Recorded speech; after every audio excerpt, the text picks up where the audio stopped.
దేవుని సహవాసంలో చేరి వచ్చిన ప్రియులైన దేవుని పిల్లలందరికీ శుభవందనాలండి. ఈరోజు మరి చాలా తక్కువ మంది అనుకుంటున్నారు. ఓకే, ఏది ఏమైనా వచ్చిన మనం ధన్యులు. విన్న వాక్యాన్ని తగ్గట్టుగా మన జీవితాలు మార్చుకుంటే మరీ ధన్యులం అవుతాము. కాబట్టి జాగ్రత్తగా మనము నేటికే దేవుడు సిద్ధం చేసిన వాక్య భాగంలోకి మనం వెళ్దామండి. ఆల్రెడీ ప్రార్థన చేసుకున్నాం కాబట్టి ద్వితీయోపదేశకాండము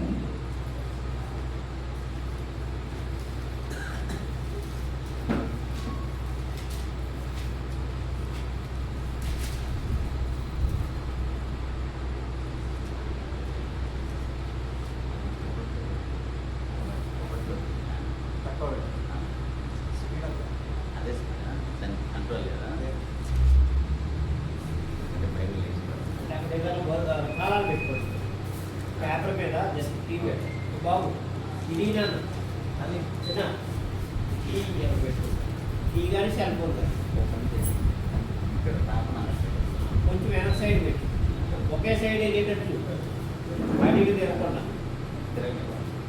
కొంచెం బ్యాక్ సైడ్ తగ్గేటట్టు తిరగకుండా ఉంటే సార్.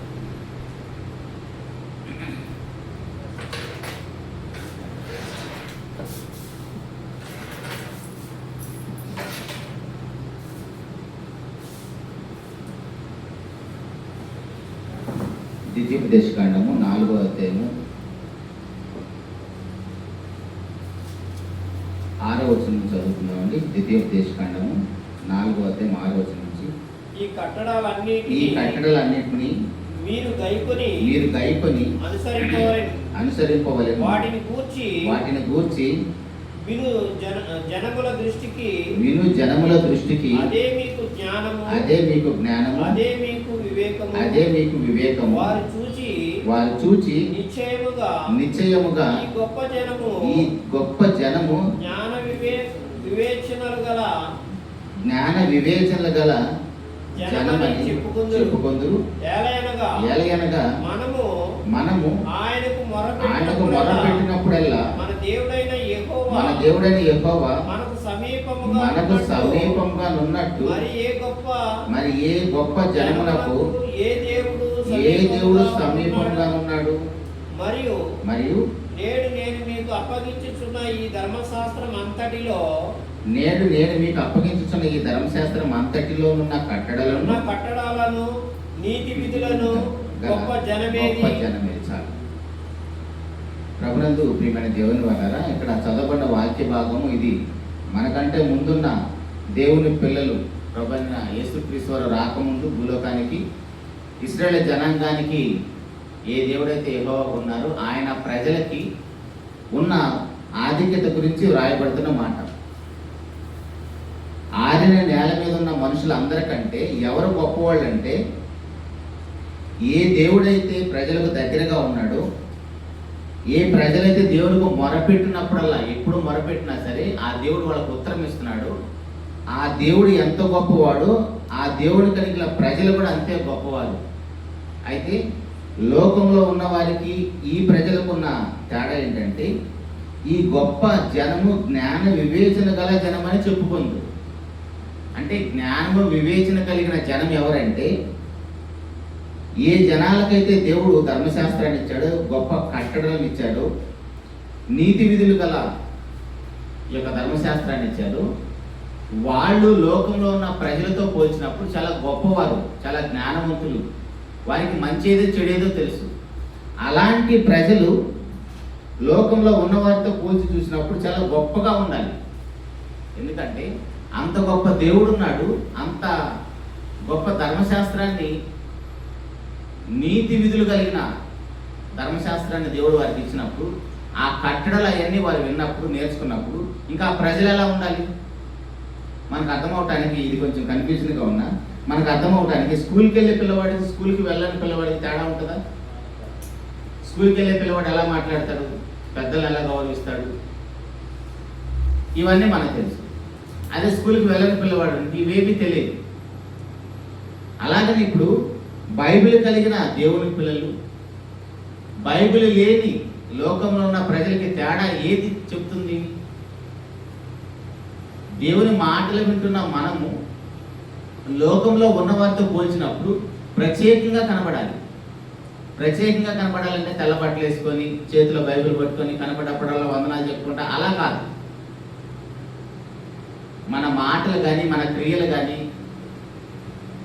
మనకు స్వభావం అంతా కూడా చూస్తున్న వారికి వీళ్ళేంటి కొంచెం ప్రత్యేకంగా కనపడుతున్నారు, వీరి మాట తీరు కానీ వీరి యొక్క క్రియలు కానీ వీరి పలకరింపు కానీ ఇవన్నీ కూడా చాలా ప్రత్యేకంగా ఉన్నాయి. కారణం ఏంటంటే వీళ్ళు పలానా దేవుని పిల్లలు, ఆ దేవుడు ఎలాంటి లక్షణాలు కలిగి ఉన్నాడు, వాళ్ళ ప్రజలు కూడా అలాంటి వారే. వాళ్ళు అలా ఉండటానికి కారణం ఏంటంటే దేవుడు వాళ్ళకు ఒక గ్రంథాన్ని ఇచ్చాడు. ఆ గ్రంథం చదివిన వారు, ఆ గ్రంథాన్ని బోధించేవారు, ఆ గ్రంథాన్ని వినేవారు, వారి జీవితాలు ఇలా ఉంటాయని మనమే సమాజానికి ఒక పాఠంగా కనబడాలి. అదేమీ లేనప్పుడు మనం ఈ బైబిల్ చదివినా విన్నా ఉపయోగం ఏం లేదు. మన జీవితాలు మార్చుకోవటం కోసమే కదా, మన కుటుంబాలు కట్టుకోవటం కోసమే కదా, దేవుని యొక్క సంకల్పాన్ని మన జీవితంలో నెరవేర్చడం కోసమే దేవుడి గ్రంథాన్ని ఇచ్చాడు. ఇప్పుడు అవేవి మన జీవితంలో నెరవేరటం లేదనుకోండి, మన మాటలు విని ఉపయోగం లేదు. కొన్ని మాటలు మనం ఆలోచించేద్దాము. మనం పెద్దగా లోతైన విషయాలకు వెళ్లకుండా ఈరోజు తక్కువ మంది ఉన్నాము. ఒకసారి మన కుటుంబాల దగ్గరికి వెళ్దాం. దేవుడు తన సంకల్పాన్ని నెరవేర్చడానికి ఆదికాండంలో మనం చూస్తే నరులను చేస్తున్నప్పుడు వారిని స్త్రీనిగా పురుషునిగా చేశారు. ఆ స్త్రీ పురుషులకి వివాహాన్ని చేసి వారి ద్వారా అనేక మంది పిల్లలు కావాలని, ఆ పిల్లల్లో తన యొక్క లక్షణాలు కనబడాలని, తను కలుగజేసిన ఈ సృష్టిని తన పిల్లలు ఏలాలని, దేవుని యొక్క లక్షణాలతో ఆ ప్రజలందరూ కూడా అనేక మందికి మాదిరికరంగా ఉండాలని దేవుని యొక్క సంకల్పం. అయితే అది వ్యక్తిగతంగా మన సొంత కుటుంబాల్లో వ్యక్తిగత మన జీవితాల్లో కనబడినప్పుడు మన దగ్గర ఈ బైబిల్ ఉండే ఉపయోగం ఏంటి, మనం ప్రతిరోజు చర్చికి వెళ్ళే ఉపయోగం ఏంటి? ఇప్పుడు చర్చికి వస్తున్న మనకి చర్చికి రాని మన ఇంట్లో వారికి ఏమైనా తేడా ఉంటుందా? అప్పుడప్పుడు మనం వింటాం కదా, మనలే అంటారు ఏమని, అరే నువ్వు చర్చికి వెళ్ళినా ఒకటే, నేను వెళ్ళకపోయినా ఒకటే, నీకంటే నేనే బెటర్ అంటాడు. అదేంటి, వాడు ఎలా బెటర్ అవుతాడు? చర్చికి వెళ్ళని వాళ్ళు చర్చికి వెళ్ళే వాళ్ళకి తేడా ఏం లేదా? అంటే మనం సరిగ్గా ఏదో లేదు, అంటే మనలో వాళ్ళు ఏదో కోరుకున్నారు, అది కనబడటం లేదు. లేదా దేవుడు తన పిల్లలు ఎలా ఉండాలని తన గ్రంథంలో రాసి ఇచ్చాడు, అది మన జీవితంలో కనబడటం లేదు కాబట్టి వాళ్ళు ప్రశ్నిస్తున్నారు. ఊరికి అనరు కదా, ఇప్పుడు ఊరికి మళ్ళీ ఎవరైనా నిందిస్తారా? సంథింగ్ మనలో ఏదో తేడా కనపడితేనే ఖచ్చితంగా నిందిస్తారు. మరి అలాంటప్పుడు మన జీవితాలు ఎలా ఉండాలో కొన్ని విషయాలు మనం ఆలోచన చేస్తే, తిమోతికి రాసిన మొదటి పత్రిక మొట్టమొదటిసారి అవ్వ ఆదాములో తప్పు చేసినప్పుడు ఆదాము మోసపరచబడలేదు కానీ అవ్వమ్మ మోసపరచబడి అపరాధంలో పడిన సందర్భం మనకు తెలుసు కదా. మొదటి పత్రిక 2వ అధ్యాయము 13వ వచనంలో, తిమోతి గారికి రాసిన మొదటి పత్రిక 2వ అధ్యాయం 13వ వచనంలో, మొదట ఆదామును తర్వాత హవ్వయు నిర్మింపబడిరి కారా, మరియు ఆదాము మోసపరచబడలేదు కానీ స్త్రీ మోసపరచబడి అపరాధంలో పడింది. మొట్టమొదటిగా దేవుడు పురుషుణ్ణి ఆదాము గారిని కలుగజేసినప్పటికీ అపవాది ఆదాము గారిని మోసపరచలేక తర్వాత తన భార్య అయిన అవ్వమ్మ ద్వారా పాపం చేయించి ఆదాము గారి ద్వారా పాపం చేయించింది. మొట్టమొదటిగా లోకంలోకి పాపం రావడానికి కారణం స్త్రీయే కాబట్టి ఒకసారి మన తల్లుల గురించి, మన అక్కల గురించి, మన చెల్లెల గురించి, లేదా మన భార్యల గురించి దేవుడు ఏమి రాయించాడో వాళ్ళ యొక్క ఉద్దేశం ఏంటో కొన్ని మనం నేర్చుకునే ప్రయత్నం చేద్దాం. ఎందుకంటే వారి ద్వారానే లోకంలోకి పాపం వచ్చింది, కానీ కుటుంబంలో ఎక్కువ బాధ్యత అంతా కూడా దేవుడు వారి మీదే పెట్టాడు. మనం ఆలోచిస్తే మొట్టమొదటిగా తల్లి ఒడిలోనే బిడ్డ అన్ని విషయాలు నేర్చుకుంటాడు. మన అమ్మ చెప్పకుండా మన నాన్న మనకేం చెప్పలేదు. ప్రతి విషయం కూడా మనం అమ్మ దగ్గరే నేర్చుకున్నాం. సో ఒక బిడ్డ ఎదిగి గొప్పవాడు అవ్వాలంటే మొట్టమొదటిగా తల్లి ఒడిలో ఉన్నప్పుడు ఆ తల్లి ఆ బిడ్డకి నేర్పిన పాఠాలే తను నేర్పిన ఆ మంచి మాటలే తన భవిష్యత్తును గొప్పగా తీర్చిదిద్దుతాయి, మనకు తెలుసు. అలా పెరిగిన వాడే మోషే గారు కూడా మనకు తెలుసు. ఆయన 40 సంవత్సరాలు రాజకుమారుడిగా పెంచబడినా కూడా అక్కడికి రాకముందు ఎక్కడున్నాడు? తల్లి దగ్గరే పెంచబడ్డాడు కదా. మరి ఆ పసి వయసులో ఆ తల్లి ఏమి నూరిపోసిందో తెలియదు, కానీ 40 సంవత్సరాలు వచ్చేటప్పటికి మోషే గారు ఏమని మాట్లాడుతున్నాడు? నేను ఇశ్రాయేలు జనాంగానికి రక్షకుడుగా ఉన్నాను, దేవుడు మీకోసమే నన్ను పుట్టించాడు, కాబట్టి ఐగుప్తుని చంపేస్తాడు. ఫరో కోట్లు అలాంటివి నేర్పబడతాయా? ఆ రాజకుటుంబంలో ఆ జలసాలకే సరిపోతుంది కదా, సకల విద్యలు అభ్యసించాడు కదా. ఆ సింహాసనాన్ని ఏలాలంటే, ఈ ప్రజలందరినీ ఏలాలంటే సకల విద్యలు అభ్యసిస్తున్నాడు. అలాంటి తరుణంలో తల్లి ఎప్పుడో చిన్నప్పుడు నూరు పోసిన ఆ పాటలు ఎలా గుర్తున్నాయి ఆయనకి? 40 సంవత్సరాలు వచ్చేటప్పటికి నేను మీకు రక్షకుడుగా దేవుడు నన్ను పుట్టించాడని వారి పక్షాన ఎలా నిలబడగలిగాడు? అంటే తల్లి చిన్నప్పుడు ఏ పాటలు నూరిపోసిందో, ఎంత గొప్ప మాటలు ఆ పసి హృదయంలో నాటిందో అవి ఫలిస్తాయి. ఇప్పుడు మనం అందరం కూడా పెరిగి పెద్దవాళ్ళం అయిన తర్వాత లోకంలో కలిసిపోకుండా అపవాది బిడ్డలుగా మారిపోకుండా ఉండాలంటే మనందరికి కూడా మొట్టమొదటి తల్లి ఒడే ఒక గొప్ప పాఠంగా ఉండాలి. అప్పుడే మన జీవితాలు చాలా బాగుంటాయి. అట్టని ఇప్పుడు మన తల్లిదండ్రులు మనం గొప్పగా పెంచలేదంటే వారు పెంచిన తర్వాత కూడా కొంత వయసు వచ్చిన తర్వాత పక్షికి రెక్కలు వచ్చినట్టుగా మనం లోకంలో ఉన్న ఈ రంగుల ప్రపంచాన్ని చూసి తల్లిదండ్రుల మాట వినకుండా మన లోకంలో కలిసిపోతాం.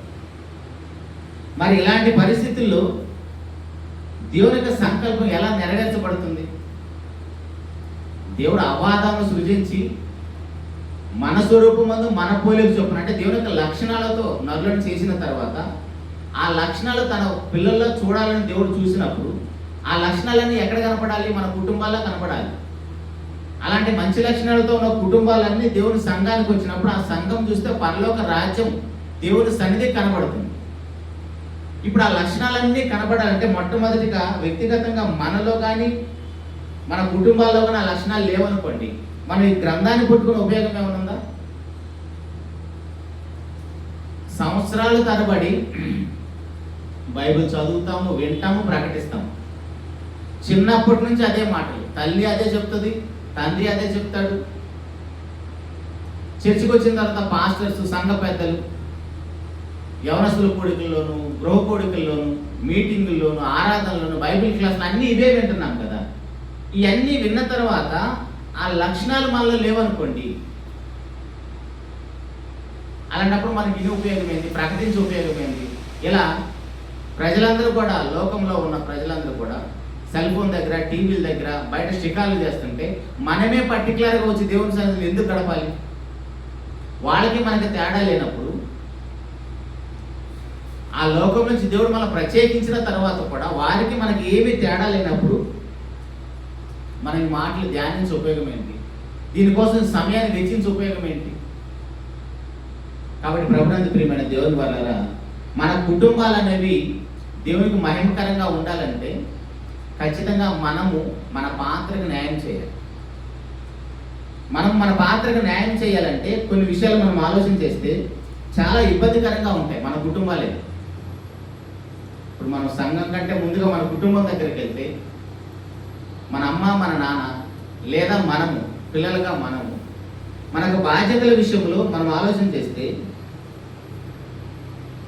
సామెతల గ్రంథము 31వ అధ్యాయం మొత్తం కూడా స్త్రీల గురించి దేవుడు ఎంత గొప్ప విషయాలు రాయించాడో చూస్తే, ఈరోజు వాళ్ళు ఎవరు లేరు, మనం వాళ్ళ గురించి మాట్లాడుకోవటం రైటో రాంగో తెలియట్లేదు. వాళ్ళు ఉంటే చాలా బాగుండేది.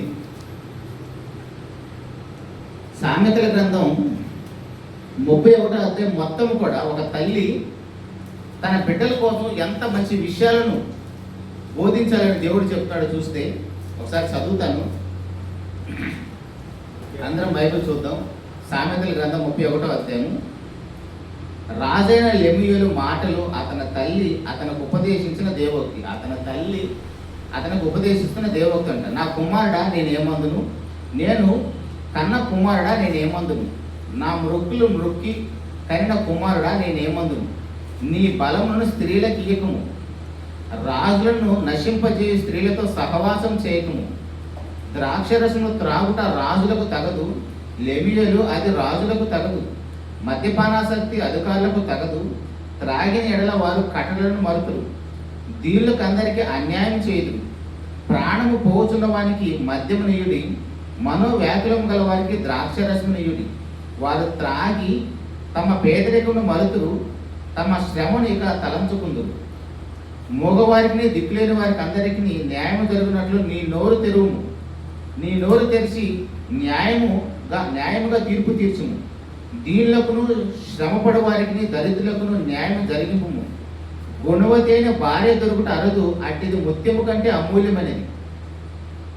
అంటే మనకు దొరికిన భార్యల్లో గుణవతి లేదా అంటే ఎవరికో దొరుకుతుందా? రేరుగా దొరుకుతుందా? ఆలోచన చేద్దాం. తర్వాత ఆమె పెనిమిటి ఆమె మీద నమ్మక ఉంచును, అతని లాభప్రాప్తికి వెలితి కలుగదు. ఆమె తాను బ్రతుకు దినములన్నీ అతనికి మేలు చేయను కానీ కీడేమీ చేయదు. ఆమె గొర్రెబొచ్చును అవిసనారను వెతకును, తన చేతులారా వాటితో పనిచేయను. వర్తకపు ఓడల దూరం ఆహారం తెచ్చినట్లుగా ఆమె దూరం ఆహారము తెచ్చుకొను. ఆమె చీకటితోనే లేచి తన ఇంటి వారికి భోజనం సిద్ధపరచును, తన పని కత్తెలను భర్తం ఏర్పరచును. పాపం టౌన్లో ఉన్న వారంతా ఇక్కడ ఫెయిల్ అయిపోతారేమో. ఎక్కువ శాతం మంది అంత ఎర్లీగేం లెగరు. ఆమె పొలమును చూసి దాన్ని తీసుకొను. ఆమె తాను కూడబెట్టిన ద్రవ్యము పెట్టి ద్రాక్ష ఒకటి నాటించును. ఆమె నడుకటి చేత నడుము బలపరుచుకొని చేతులతో బలముగా చేయును. తన వ్యాపార లాభం అనుభవించి తెలుసుకొను. రాత్రివేళ ఆమె దీపము ఆరిపోదు. ఆమె పంటను చేత పట్టుకొను, తన వేలితో కదురు పట్టుకొని వడుకును. దీనులకు తన చెయ్యి చాపును, దరిద్రులకు తన చేతులు చాపును. తన ఇంటి వారికి చలి తగులని భయపడదు. ఆమె ఇంటి వారందరూ రక్తవర్ణ వస్త్రములు ధరించిన వారు. ఆమె పరుపులను సిద్ధపరచుకొను. ఆమె బట్టలు సన్నని నార బట్టలు, రక్తవర్ణపు వస్త్రములు. ఆమె పెనిమిటి దేశపు పెద్దలతో కూడా కూర్చుండును, గౌరి యొక్క పేరుగొన్న వాడై ఉండును. మరి ఇక్కడ చాలా మంది ఫెయిల్ అయిపోతాం మేము భర్తలుగా. భర్త వెళ్ళి 10 మందిలో కూర్చొని గొప్పవాడుగా పిలువబడాలంటే దానికి తగ్గట్టుగా భార్య కూడా ఉండాలంట. ఆమె నారబట్టలు వేయించి అమ్మును, నడికట్లు వస్త్రములు అమ్మును. బలమును ఘనత ఆమెకు వస్త్రములు. ఆమె రాబో కాలము విషయమే నిర్భయముగా ఉండును. జ్ఞానము కలిగి తన నోరు తెరుచును. కృపకల ఉపదేశం ఆమె బోధించును. ఆమె తన ఇంటి వారి నడతలను బాగుగా కనిపెట్టును. పని చేయకుండా ఆమె భోజనము చేయదు. ఆమె కుమారులు లేచి ఆమెను ధన్యురాలందురు. చాలామంది కుమార్తెలు ప్రతివత ధర్మమును అనుసరించి ఉన్నారు, కానీ వారందరినీ నీవు మించిన దానవు అని ఆమె పెనిమిటి ఆమెను పొగడును. అందము మోసకరము, సౌందర్యము వ్యర్థము, ఎక్కువైన భయభక్తులు కలిగిన స్త్రీ కొనియాడబడును. చేసిన పనిని బట్టి అటు దానికి ప్రతిఫలం నీయదగును. గౌనుల యొక్క ఆమె పనులు ఆమెను కొనియాడును. చదవటానికి మనకి ఎంత కష్టంగా ఉంది. ఇవన్నీ మన ఇంట్లో ఉన్న మన తల్లులకి, మన భార్యలకు, లేదా మన బిడ్డలకు, మన అక్కలకు, మన చెల్లెలకు ఇలాంటి లక్షణాలు ఉంటే ఆ కుటుంబం ఎంత గొప్పగా ఉంటుందో చూడండి. ఆ కుటుంబంలో ఉన్న మొదటిగా ఆ తల్లి అంట బలము ఘనత కలిగిందంట. మన ఇంట్లో ఆడవాళ్ళకి కనీసం 10 మందికి వంట చేయడానికి కూడా ఓపికండదు. అంటే మనం వాళ్ళని నిందించడం కాదు, కానీ నిజంగా క్రైస్తవ స్త్రీలు బైబిల్లో భక్తులు ఎలాగున్నారో వారి జీవితాలు మనం ఆలోచన చేస్తే, శారమ్మ గారు ఆ వయసులో కూడా వచ్చిన దేవదూతలకు ఎలా వంట చేసి పెట్టిందో మనం చూసాం. అంటే ప్రతిసారి ఆమెనే తీసుకోవాల్సిన అవసరం లేదు, కానీ చాలామంది ప్రజెంట్ మన ఇళ్లలో కూడా మనం ఏదైనా మీటింగ్స్ పెట్టినప్పుడు, లేదా ఏదైనా కార్యక్రమాలు మన ఇళ్లలో జరిగినప్పుడు మనమేమి బయట అన్ని సోకులు పడుతూ తిరుగుతామే, కానీ కష్టపడి చేసేదంతా ఇంట్లో ఆడవారే. సో వారు అంత పని చేయాలంటే ఖచ్చితంగా వారికి బలం ఉండాలి. వారేమో అన్నీ మనకు పెట్టేసి మన కోసం ఆలోచించి వారి ఆరోగ్యాన్ని పాడు చేసుకుంటారు. సో కాబట్టి ఖచ్చితంగా వారి ఆరోగ్య విషయంలో భర్తలుగా లేదా కుమారులుగా మనం బాధ్యత తీసుకోవాలి. ఖచ్చితంగా వారికి బలం లేదనుకోండి, ఒక్కరోజు ఇంట్లో తల్లి లేకపోతే ఒకరోజు ఇంట్లో భార్య లేకపోతే పరిస్థితి ఎలా ఉంటుందండి? లేదా ఒక వారం రోజులు వారి ఇంట్లో లేకపోతే ఎట్లుంటుంది మన పరిస్థితి? ఉండగలుగుతామా మనం? సో వారు బలంగా ఆరోగ్యంగా ఉంటే ఆ ఇంటి మొత్తానికి వాళ్ళు ఎంత సేవ చేస్తారో మనకు తెలుసు. అయితే ఇక్కడ మనం ఆలోచించాల్సిన విషయాలు ఏంటంటే, తన కుమారుడికి ఆ తల్లి ఎంత గొప్ప ఉపదేశం చేస్తుందంటే, నీ బలమును స్త్రీలకు ఇయ్యకు, నీ బలమును స్త్రీలకు ఇయ్యకు. తన తల్లి కుమారుడికి ఎంత గొప్ప విషయాలు చెప్తుందో చూడండి. తర్వాత ఆమె నోరు తెరిచినప్పుడు ఎంత గొప్ప మాటలు పలుకుతుందో చూడండి. దరిద్రులకు ఆమె హెల్ప్ చేస్తుందంట. దీనులకు దరిద్రులకు ఆమె హెల్ప్ చేస్తుందంట. 23వ వచనంలో ఒక మంచి విషయం ఏంటంటే, పెద్దలందరితో కూడా తన భర్త కూర్చున్నప్పుడు ఆ భర్తకు గౌరవం రావాలంటే తన భార్య ద్వారానే వస్తుంది. మనకి సామెతలో ఒక మంచి మాట ఉంటుంది, చూద్దాం. ఇదే సామెతలోనే 12వ అధ్యాయము 4వ వచనంలో, 12వ అధ్యాయం 4వ వచనంలో, యోగ్యురాలు తన పెనిమిటికి కిరీటము, సిగ్గు తెచ్చినది వాని ఎముకలకు కుళ్ళు. యోగ్యురాలంట తన పెనిమిటికి కిరీటము వంటిదంట. కిరీటం ఎక్కడ ఉంటుందండి? కిరీటం ఎక్కడ ఉంటుంది? తల మీద ఉంటుంది కదా. కిరీటం తల మీద ఉంటుంది. ఇప్పుడు భార్యకు పురుషుడు ఎవరు? భార్యకు పురుషుడు ఎవరు? శిరస్సు. ఇప్పుడు మనం ఏమనుకుంటామంటే, పురుషులుగా మనకున్న అహంకారం, నువ్వు జస్ట్ మొండానివి, నేను హెడ్, నేను సో పెత్తనమంతా నాదని బిల్డప్ ఇస్తాం. మనం అలా బిల్డప్ ఇవ్వబడదని దేవుడు ఏం చేశాడు? మన నెత్తిన కిరీటం పెట్టాడు ఆమెను, మనకు పైన ఉంది ఇంకా ఆమె. సో మనం బిల్డప్ ఇవ్వాల్సిన అవసరం ఏం లేదు. ఒకసారి కొరింథీ పత్రిక మొదటి పత్రిక 11వ అధ్యాయము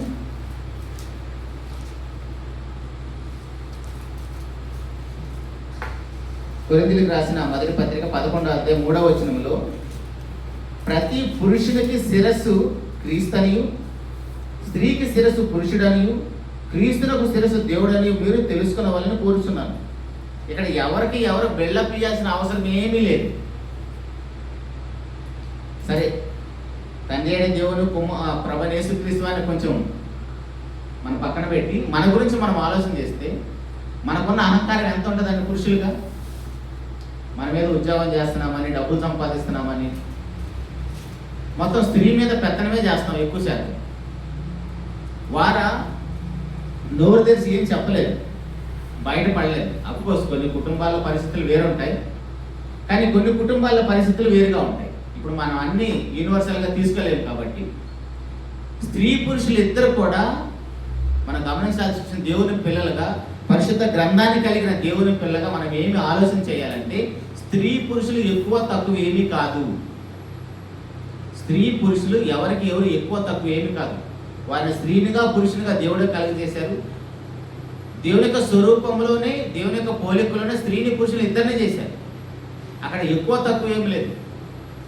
వారికి ఇవ్వబడిన బాధ్యతలను బట్టి, పాత్రలను బట్టి వారు వేరువేరు ఆకారాల్లో, వేరువేరు పొజిషన్లో చేయబడ్డారే తప్ప అక్కడ ఎక్కువ తక్కువ ఏమి లేదు. ఇంకా వివాహమైన తర్వాత అసలే ఎక్కువ తక్కువ లేదు.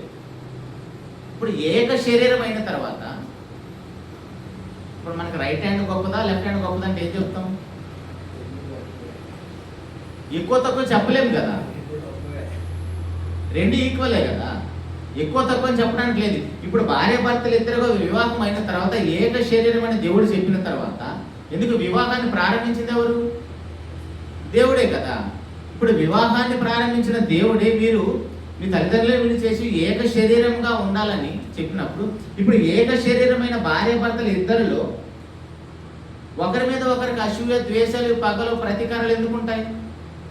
మన మీద మనకి లెఫ్ట్ హ్యాండ్ మీద కొంచెంసేపు పగ, రైట్ హ్యాండ్ మీద కొంచెంసేపు ద్వేషం ఏమైనా ఉంటుందా? సో నేను ఏమంటున్నానంటే, పరిశుద్ధ గ్రంథాన్ని కలిగిన మనము దేవుడు కోరుకున్నట్టుగా ఆ లక్షణాలు మనలో కనబడకపోతే మనం ప్రతిరోజు ఈ బైబిల్ పఠించే ఉపయోగం ఏంటి? భర్తగా, భార్యగా మన జీవితాలు అవి కనబడనప్పుడు మనం ఎంత పట్టించినా దానివల్ల ఉపయోగం ఏమి లేదు కదా. అదే దేవుడు ఏమంటాడంటే, మీరు ఏక శరీరం అని చెప్పిన తర్వాత మీరు ఇలా ఉంటే ఎలాగూ. అయితే ఇక్కడ మనం కొన్ని విషయాలు ప్రాక్టికల్గా ఆలోచించేద్దాం. మన కుటుంబాల దగ్గరికి ఎలాగ వచ్చాం కాబట్టి, ప్రతి కుటుంబంలో కూడా స్త్రీలు ఉన్నారు కదా. ఈ స్త్రీలు నాకు తెలిసి, నా పర్సనల్ ఒపీనియన్ చెప్తున్నాను, వారు అన్ని పాత్రలు చాలా చక్కగా పోషిస్తారు. అన్ని పాత్రలు చాలా చక్కగా పోషిస్తారు. కానీ నాకు ఒక 2-3 పాత్రల దగ్గర చాలా ఇబ్బంది అనిపిస్తూ ఉంటుంది. నేను ప్రతి కుటుంబంలో వాకింగ్ చెప్పడానికి వెళ్ళినా కానీ, బంధువుల దగ్గరికి వెళ్ళినా కానీ, స్నేహితులు వెళ్ళక అప్పుడప్పుడు వెళ్ళినప్పుడు మనం తెలియకుండా అబ్జర్వ్ చేస్తూ ఉంటాం కదా. మనం అబ్జర్వ్ చేస్తున్నప్పుడు ఏం కనపడుతుంది అంటే, భార్య పాత్ర దగ్గర ప్రతి స్త్రీ ఆటోమేటిక్గా ఫెయిల్ అయిపోతుంది. ఆ భార్య పాత్రకి దేవుని యొక్క సంకల్పంలో భార్యగా ఆమె ఉంచిన ఆ పాత్రకి ఖచ్చితంగా న్యాయం చేయలేదు. 100% ఖచ్చితంగా పాస్ మార్కులు కూడా పడవు ఏ భార్యకి, నాకు తెలిసి. అది దాటి ఇంకొంచెం ముందుకెళ్తే అత్త పాత్ర, కోడల పాత్ర, అక్కడ నాకు తెలిసి అసలు పాస్ మార్కులు అసలే రావు. ఇప్పుడు ఇద్దరు ఆడోళ్ళ మధ్య,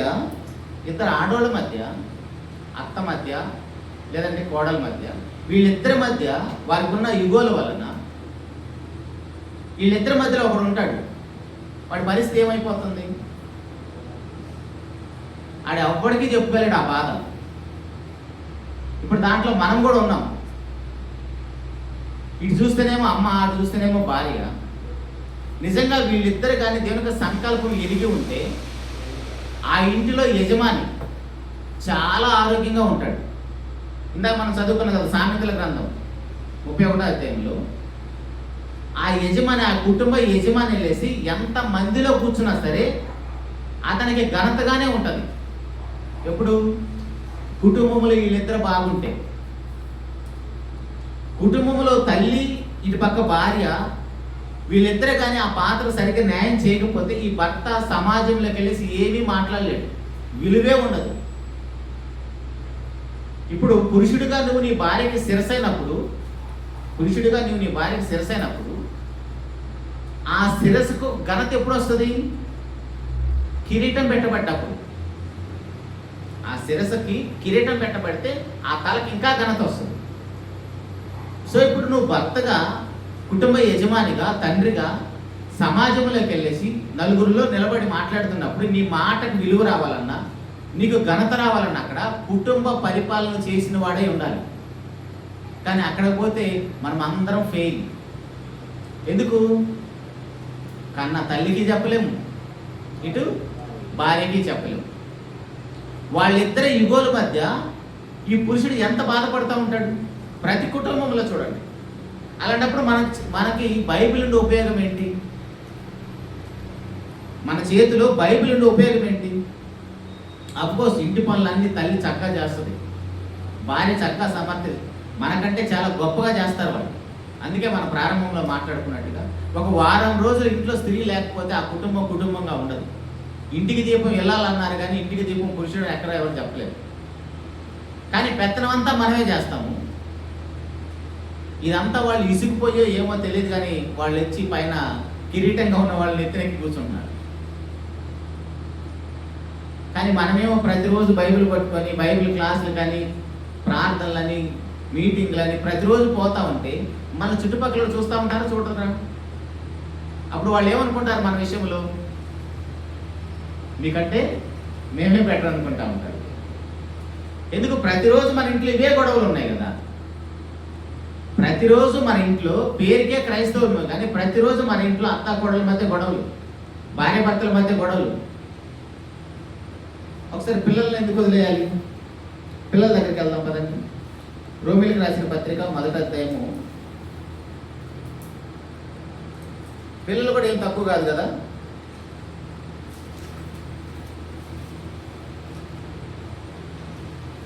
మొదటి అధ్యాయంలో 28 నుంచి చెడిపోయిన వారి జాబితా ఉంటుంది. ఆ లిస్ట్ అంతా అంటే దేవునికి వారి మనసులో చోటు లేని వారు, దేవునికి వారి హృదయంలో చోటు లేని వాళ్ళ పరిస్థితి అంతా చెప్పుకుంటూ వస్తూ ఆ లిస్టులో ఎవరున్నారంటే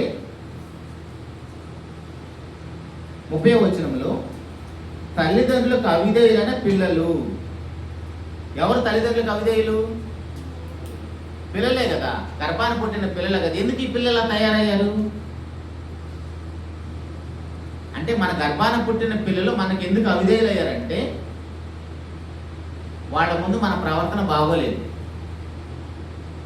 వాళ్ళ ముందు మన ప్రవర్తన బాగుంటే, మనం ఇందాక చదువుకున్న మాట దగ్గరికి వెళ్దాం ఒకసారి. ద్వితీయోపదేశ ఖండంలో మన కుటుంబాలు కట్టుకొని మన ద్వారా అనేక మందిని దేవుని యొక్క రాజ్యంలో చేరుస్తామని కదా దేవుడు మనకి గ్రంథాన్ని ఇచ్చింది. నీతి విధులు గొప్ప జనమేదా అని చెప్పాడు కదా 4వ అధ్యాయంలో. మరలా చదువుదాం మాట. 4వ అధ్యాయం 7వ వచనం నుంచి, ఏలయనగా మనం ఆయనకు మొర్రపెట్టినప్పుడల్లా మన దేవుడైన యెహోవా మనకు సమీపంగా ఉన్నట్టు మరి ఏ గొప్ప జనముకు ఏ దేవుడు సమీపంగా ఉన్నాడు? మరియు నేడు నేను మీకు అప్పగించుతున్న ఈ ధర్మశాస్త్రం అంతటిలో ఉన్న కట్టడలను నీతి విధులు గల గొప్ప జనమేది? అయితే నీవు జాగ్రత్త పడము. నీవు కన్నులారా చూచిన వాటిని మరవకున్నట్లు, అవి నీ జీవితకాలం అంతా నీ హృదయంలో తొలగిపోకున్నట్లు నీ మనసు బహు జాగ్రత్తగా కాపాడుకొనము. నీ కుమారుల కుమారులకు వాటిని నేర్పాలి.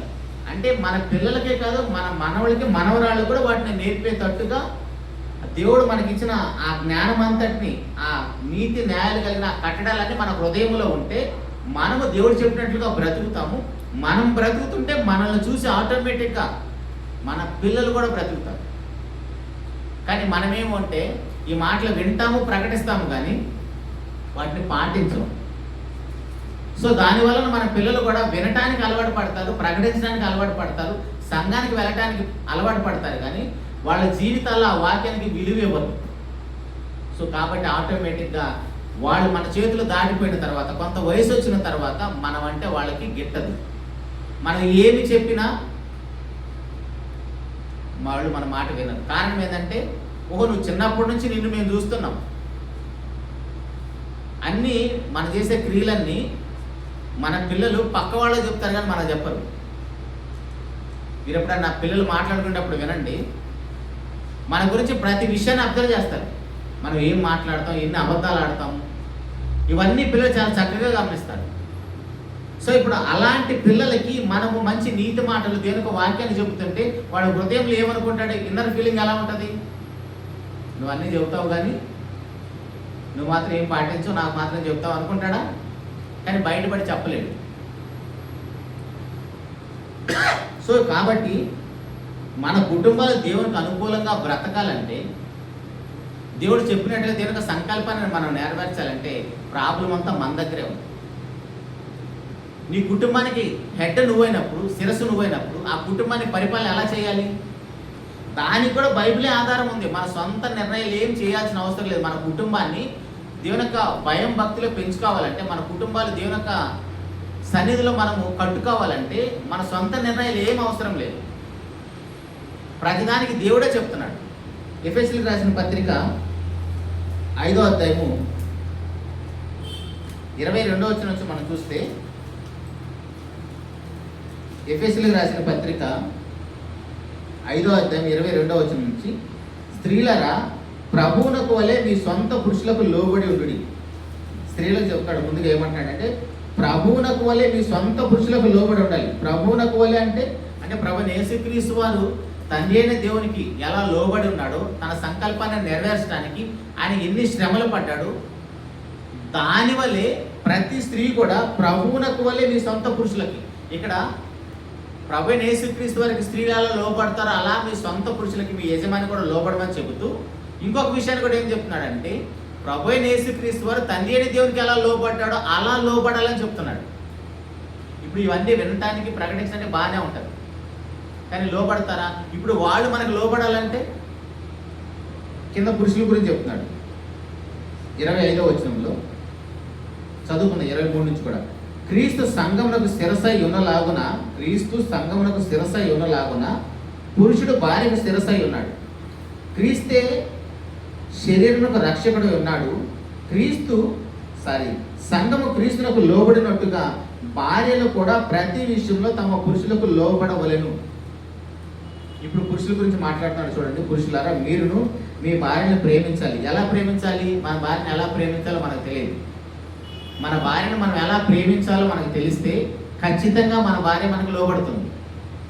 ఇప్పుడు మన భార్య మనకు లోబడుతూ మనము మన భార్యను ప్రేమిస్తూ ఉన్నాం అనుకోండి, ఆ కుటుంబం ఎలా ఉంటుందో చూస్తున్న పిల్లలకి అప్పుడు ఆటోమేటిక్గా తెలియకుండానే మన పిల్లలు మన మాట వింటారు.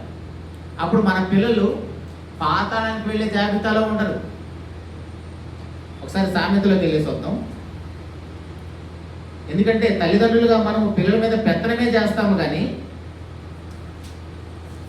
22వ అధ్యాయము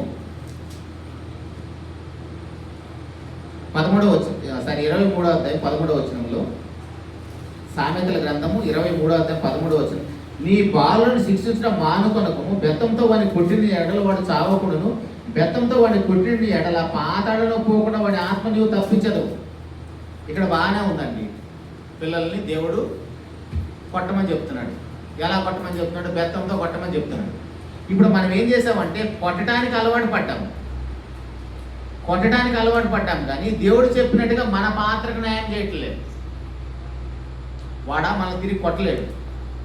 వాడు తిరిగి మనల్ని కొట్టలేడు కాబట్టి ఇదంతా కక్ష పెట్టుకుని తన మనసులో పెట్టుకొని వాడికి వయసు వచ్చిన తర్వాత అప్పుడు తిరగబడతాడు. సో అలా కాకుండా మనము భార్యని పిల్లల్ని ప్రభువైన యేసుక్రీస్తు వారి సంఘాన్ని ఎలా ప్రేమించాడో అలా మనం కానీ కుటుంబ యజమానిగా మన కుటుంబాన్ని అలా ప్రేమిస్తే ఆటోమేటిక్గా మన భార్య మనకు లోబడుతుంది, మన పిల్లలు మన మీద తిరుగుబాటు చేయరు. ఎందుకంటే మన చూసి ప్రతి విషయం నేర్చుకుంటారు కదా. అదే 22వ అధ్యాయం 6వ వచనంలో ఉంటుంది. బాలుడు నడవలసిన త్రోవను వాడికి నేర్పం. మనమేమో ఎలా నడవాలో అని చేయబట్టుకుని నడిపిస్తాం, నడవడికని నేర్పించాం. ఆల్రెడీ మనం చెడిపోయి ఉంటాం. అదే కదా మత్తయి సువార్త 5వ అధ్యాయంలో 7వ అధ్యాయంలోన, చెడ్డవారైన మీరు మీ పిల్లలకు మంచి ఈవులను ఇయ్యని ఎరిగి ఉండగా మీ పరలోక తండ్రి అంతకంటే మంచి ఇస్తానని చెప్తున్నాడు కదా 7వ అధ్యాయంలోనే. 7వ అధ్యాయం 10వ వచనంలో, మీరు చెడ్డవారైంది మీ పిల్లలకు మంచి ఈవులను ఇయ్యని ఎరిగి ఉండగా పరలోకమందున్న మీ తండ్రి తన అడుగువారికి అంతకంటే ఎక్కువ మంచి చేస్తాడు కదా. మీరు ఆల్రెడీ చెడ్డవారైన తల్లిదండ్రులు, మీ పిల్లలేమో మంచి చేయాలనుకుంటున్నారు. ఇప్పుడు చెడిపోయిన మనము మన పిల్లలు బాగుపడాలంటే ఎలా బాగుపడతారు? అదే కదా పెద్దవాళ్ళు సామెత కూడా చెప్తారు, ఆవు ఎక్కడ మేస్తే దాని దూడ కూడా అక్కడే మేస్తుంది అంట. ఇప్పుడు ఆవు గట్టును మేసింది అనుకోండి, దూడ కూడా గట్టునే మేస్తుంది. ఆవు వెళ్ళేసి పొలంలో మేస్తే పైరులు మేస్తుంటే ఇది కూడా వెళ్ళి పైరే మేస్తుంది. ఉన్నప్పుడు అలాగే చేస్తుంది, లేనప్పుడు అలాగే చేస్తుంది. సో ఇప్పుడు మన పిల్లలు దేవునికి అవిధేయులు అవటానికి, మనకు అవిధేయులు అవడానికి కారణం ఎక్కడుందంటే, సమస్య ఎక్కడుందంటే మన దగ్గరే ఉంది. ఇప్పుడు వెళ్దాం ఎఫెసీయులకు రాసిన పత్రిక 5వ అధ్యాయము 25వ వచనంలో, పురుషులారా మీరును మీ భార్యను ప్రేమించండి. ఎలా ప్రేమించాలంటే అటువలే క్రీస్తు కూడా సంఘమును ప్రేమించి, ఎలా ప్రేమించాడు? అది కళంకమైన ముడత అయినా అట్టిది మరి ఏదైనా లేక పరిశుద్ధమైనది గాను నిర్దోషమైనది గాను మహిమగల సంఘము గాను ఆయన తన ఎదుట దాన్ని నిలబెట్టుకొనవాలని వాక్యంతో ఉదక స్నానం చేత దాన్ని పవిత్రపరిచి పరిశుద్ధపరచుటకై దాని కొరకు తను అప్పగించుకొనెను. ప్రభువైన యేసుక్రీస్తు వారి సంఘాన్ని ఎలా ప్రేమించడం మనకు తెలిస్తే మన భార్యను మనం అలా ప్రేమిస్తాం. మంచిదా చెడ్డదా అనేది పక్కన పెట్టేసాం. ఇప్పుడు సంఘంలోకి వచ్చిన మనం అందరం కూడా మంచివాళ్ళమా? ఆల్రెడీ కొంతమంది చెప్తున్న సాక్ష్యాలు చూస్తే ఇంత భయంకరంగా అనిపిస్తుంది. కానీ అంత భయంకరుల కొరకే ప్రభువైన యేసుక్రీస్తు వారు ప్రాణం పెట్టాడు. మన ఏక శరీరమైన మన భార్యను మనం ప్రేమించలేమా? ఏక శరీరమైన మన భర్తకు మనం లోపడలేమా? మన ఇద్దరం అలా ప్రేమించుకుంటూ ఒకరినొకరు గౌరవించుకుంటూ ఒకరి మాటకు ఒకరు విలువిస్తూ ఉన్నాం అనుకోండి, అది చూసే కదా మన పిల్లలు పెరుగుతారు. అప్పుడు వారు దేవునికి దూరం అయిపోతారా? మనమేమో కొంత వయసు వచ్చిన తర్వాత నా కొడుకు నా మాట వింటలేదని అందరికీ వెళ్ళి చెప్పుకుంటాం. సో ఇప్పుడు అలా అవ్వటానికి కారణం ఎవరు? మనమే. కాబట్టి ప్రభునందు ప్రియమైన దేవుని వల్లరా, దేవుని పిల్లమైన మనము మన కుటుంబంతో కలిసి యెహోషువ గారు చెప్పినంత గొప్ప మాట చెప్పే స్థాయికి రావాలి. ఓవరాల్గా మన అందరి కుటుంబం యొక్క టార్గెట్ ఏంటి? యెహోషువ గారు ఒక మాట చెప్తాడు కదా, యెహోషువ గ్రంథం 24:15 వచనంలో, మనం ఆ స్థాయికి రానప్పుడు మనం ఎంత భక్తి చేసినా ఉపయోగం లేదు. 24:15 యోషువ గ్రంథంలో, యెహోవాను సేవించుట మీ దృష్టికి కీడని తోచిన ఎడల మీరు ఎవరిని సేవించెదరు? నది అద్దరిని మీ పితరులు సేవించిన దేవతలను సేవించెదరు. అమోరీయుల దేశమును మీరు నివసించుచున్నారే వారి దేవతలను సేవించెదరు. నేడు మీరే కోరుకొనుడి, మీరెవరిని సేవింప కోరుకొన్నను నేనును నా ఇంటి వారును యెహోవాను సేవించెదము అనెను. మీరు ఎటైనా పొండి పోయి, నేను మాత్రం నా కుటుంబంతో కలిసి నేను సజీవుడైన దేవుడినే సేవిస్తాను, ఆయన ఆరాధిస్తాను అని చెప్తున్నాడు ఈయన. సో ఇప్పుడు లోకంలో ఉన్న మనం అందరము, మన కుటుంబం, సంఘస్థులు ఎలా ఉన్నా, మన చుట్టుపక్కల వారు ఎలా ఉన్నా, భార్యాభర్తలుగా కుటుంబంతో కలిసి పిల్లలతో కలిసి మనం చెప్పాల్సిన మాట ఏంటి? మీరందరూ ఎలా బ్రతికినా పర్వాలేదు, నా సంబంధం లేదు, నేను నా కుటుంబంతో కలిసి దేవుని సేవిస్తాను, దేవుని ఆరాధిస్తాను, దేవుని సన్నిధిలో ఉంటాను. అలా మనం చెప్పగలమా? ఇప్పుడు మనం అలా మాట చెప్పాలంటే మనం ఎలా ఉండాలి? దేవుడు కోరుకున్నట్టుగా అలాంటి లక్షణాలు కలిగి మనం బ్రతకాలి. అలాంటి దేవుని లక్షణాలు మనలో లేవనుకోండి, మన భార్య మనకు లోపడదు, మన పిల్లలు మన మాట వినరు. ఆటోమేటిక్గా తెలియకుండానే మనము దేవుని నామానికి అవమానం తెస్తూ ఉంటాం. ఇప్పుడు ఈ విషయాలు ఏంటి? ఏమైనా కొత్త విషయాలు అంటే అన్నీ మనకు తెలిసిన విషయాలే కదా, అన్నీ మనకు తెలిసిన విషయాలే. కానీ నాకు తెలిసినంత వరకు ఇంటికి దీపం వెళ్ళాలని చెప్పినప్పుడు వారు కనీసం దేవుని మాటలకు లోబడి చక్కగా ఆ కుటుంబాన్ని కట్టుకుంటే, భర్తకు విలువనిస్తూ, భర్తను ప్రేమిస్తూ, భర్తకు లోబడుతూ, పిల్లల్ని దేవుడు చెప్పినట్టుగా పెంచుతూ ఉంటే, ప్రతి పురుషుడు కూడా భార్య మీద పెత్తనం చేయకుండా ప్రభువైన యేసుక్రీస్తు వారి సంఘాన్ని ఎలా ప్రేమించాడో అలా ప్రతి పురుషుడు కూడా భార్యను ప్రేమిస్తూ ఉంటే ఆటోమేటిక్గా ఆ కుటుంబం అంతా దేవుడు మెచ్చే కుటుంబం అవుతుంది. ఇందాక మనం ఏమని మాట్లాడుకున్నాము? దేవుడేమో పురుషుడు స్త్రీకి శిరసై ఉన్నప్పుడు, ఇప్పుడు ఆ శిరస్సు మీద ఎవరిని పెట్టాడు? మరలా స్త్రీనే పెట్టాడు. ఇప్పుడు అక్కడ ఎక్కువ తప్పులు ఏమైనా ఉంటుందా? అంటే ఒక కోణంలో చూస్తే నేను శిరస అంటే, నువ్వు శిరసని విర్రవీగా అనుకున్నా, ఆటోమేటిక్గా ఆమె ఏమంటది? నీ శిరసపై నేనున్నానంటది. సో ఇప్పుడు అలా కాకుండా శిరస్సు మీద ఆ కిరీటం పెట్టి చూడండి. ఇప్పుడు ఒట్టి కిరీటమే ఉందనుకోండి, మహిమ ఉంటుందా? ఓన్లీ శిరస్సు ఒకటే ఉందనుకోండి, మహిమ ఉంటుందా? ఆ ఘనత ఏముండదు. అలా కాకుండా శిరస్సు మీద కిరీటం పెట్టి చూడండి, రెండింటిని కలిపి చూడండి, అది ఎంత గొప్పగా ఉంటుంది, ఎంత ఘనత, అది కదా మహిమ అంటే. సో ఇప్పుడు భార్య గొప్పదా, భర్త గొప్పదా కాదు, వారి ఇద్దరు కలిసి ఉంటేనే అది ఘనత, కుటుంబానికి కానీ దేవునికి కానీ. ఇప్పుడు అది మనం ఎలా చూపించాలి? మన మాటల్లో, మన క్రియలో, మన కుటుంబం ద్వారా దేవుని సేవించడం అంటే అదే. దేవుని సేవించడం అంటే మన ఇంటి నిండా దేవుని వాక్యాలు రాసుకోవటం, ఎప్పుడు తెల్లబట్టలు వేసుకొని చేతిలో బైబిల్, వందనాలు, ప్రైజ్లాంటి చెప్పుకుంటూ తిరగడం కాదు. నీ భర్త ఎంత మందిలోకి వెళ్ళినా నీ భర్తకి ఘనత రావాలి నిన్ను బట్టి.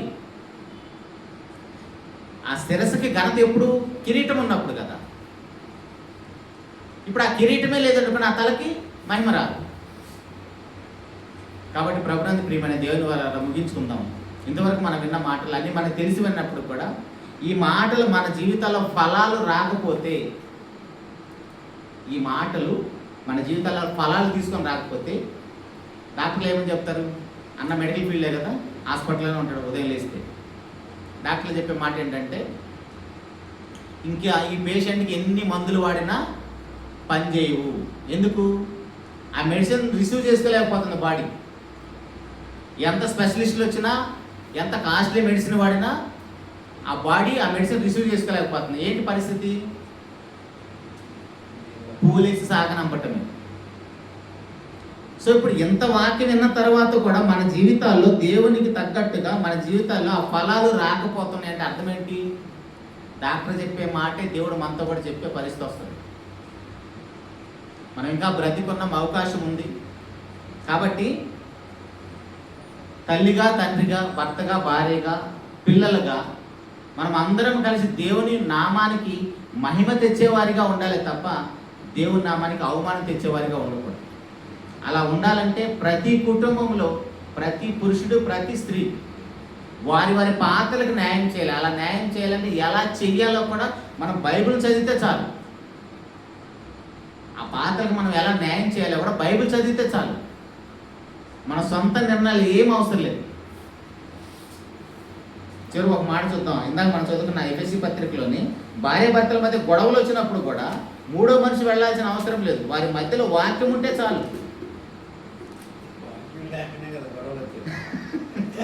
అదే క్రైస్తవులు కదా, క్రైస్తవేతరులు అనుకో నిజమే, కానీ క్రైస్తవులు కూడా అదే గొడవలు పడతా ఉంటే ప్రతిరోజు బైబిల్ చదువుతారు, ప్రార్థన చేస్తారు. అన్న మంచి జోకేశాడు. వాక్యం లేకనే కదా గొడవలు వస్తున్నాయి అంటే మరి చేసే ప్రార్థన ఏమైపోతుంది, చదివే బైబిల్ ఏమైపోతుంది? రోజు చదువుతున్నావు కదా, రోజు వాక్యం వింటున్నావు కదా, రోజు వాక్యాన్ని ప్రకటిస్తున్నావు కదా.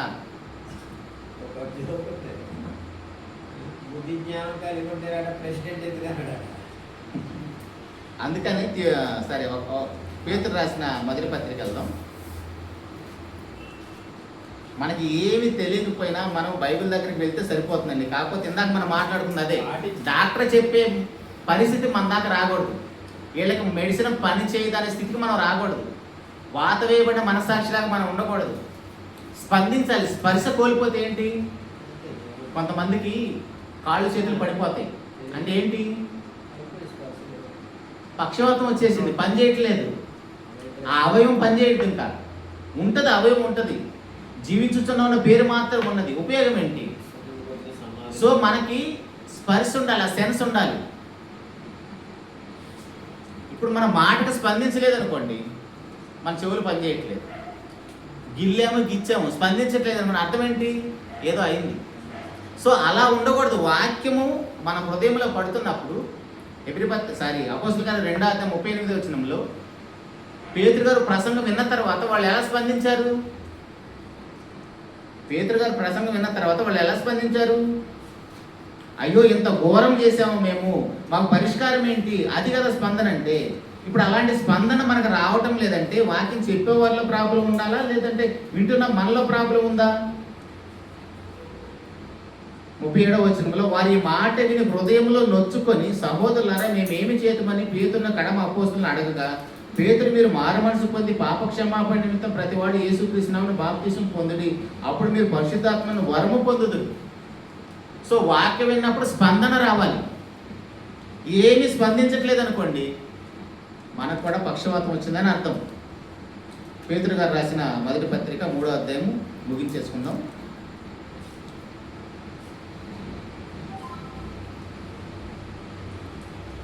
7వ వచనంలో,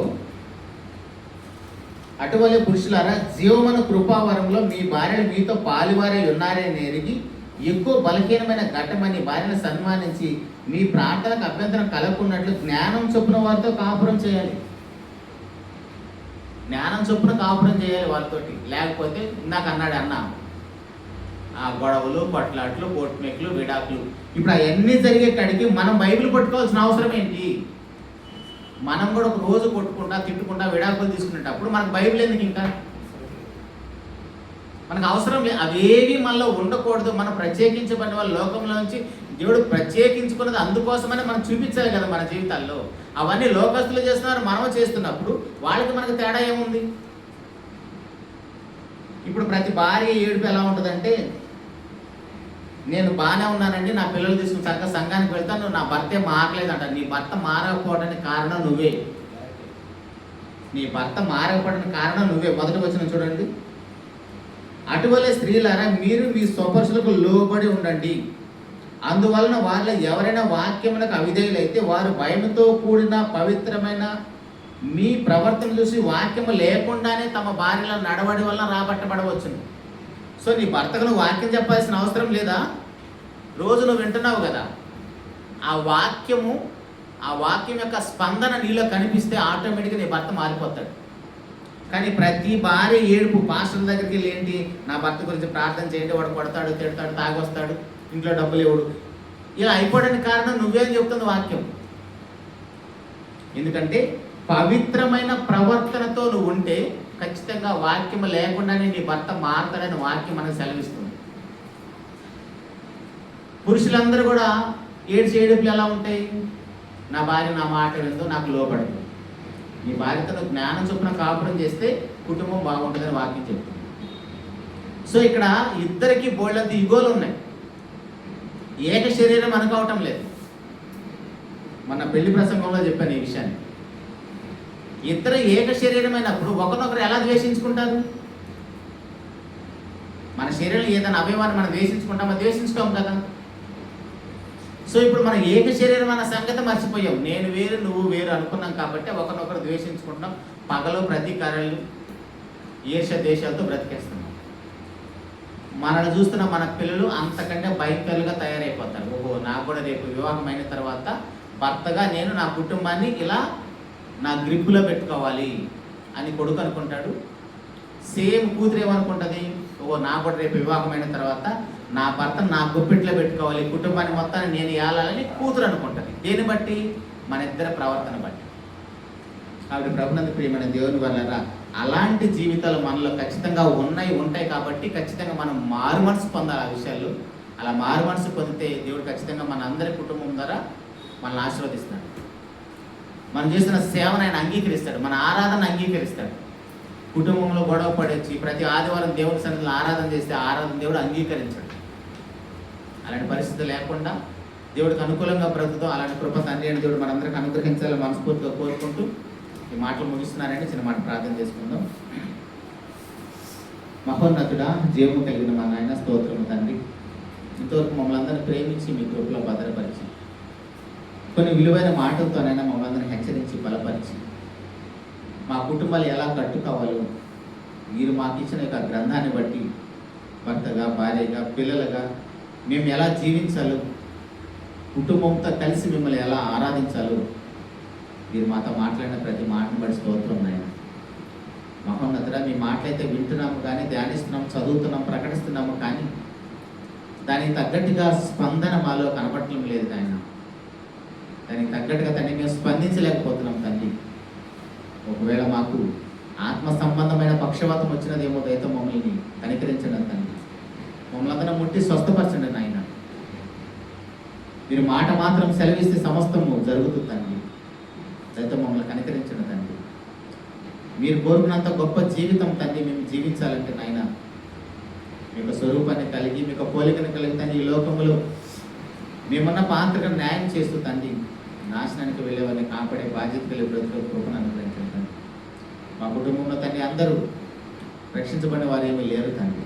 రక్షించబడిన మేము మరలా పడిపోయే పరిస్థితిలో ఉన్నాము తండ్రి. మహోన్నతుడా, దయతో మమ్మల్ని కనికరించండి తండ్రి.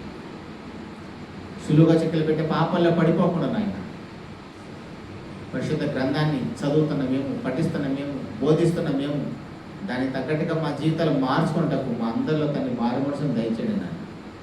మా ద్వారా తండ్రి మా చుట్టుపక్కల ప్రాంతంలోని కుటుంబాల్లో అనేక మంది తండ్రి మా జీవితాలను చూసి తండ్రి వాక్యం లేకుండానే వారు కూడా తండ్రి పరిశుద్ధ దేవుడైన మీ యొద్దకు వచ్చుటకు మా జీవితాలను గొప్పగా వారికి చూపించడం సహాయం చేయండి. మహోన్నతుడికి స్థానిక సంఘం ద్వారా మీరు జరిగిస్తున్న ప్రతి కార్యక్రమాన్ని మీరు స్తోత్రం తండ్రి. సంఘంలో చేర్చబడిన మీ బిడ్డలు ఎవరు కూడా నశించిన నరకానికి వెళ్లకుండా నాయన మీ బిడ్డలను కనికరించండి తండ్రి. సంఘాన్ని కాయటకు మీరు ఏర్పాటు చేసిన అన్నగారిని మీరు స్తోత్రం తండ్రి. సంపూర్ణమైన ఆరోగ్యాన్ని ఇవ్వండి తండ్రి. మీ బిడ్డలకు అవసరమైన మంచి వాక్యముతో మీ బిడ్డలని నింపమని నడిపించమని వేడుకుంటున్నాము తండ్రి.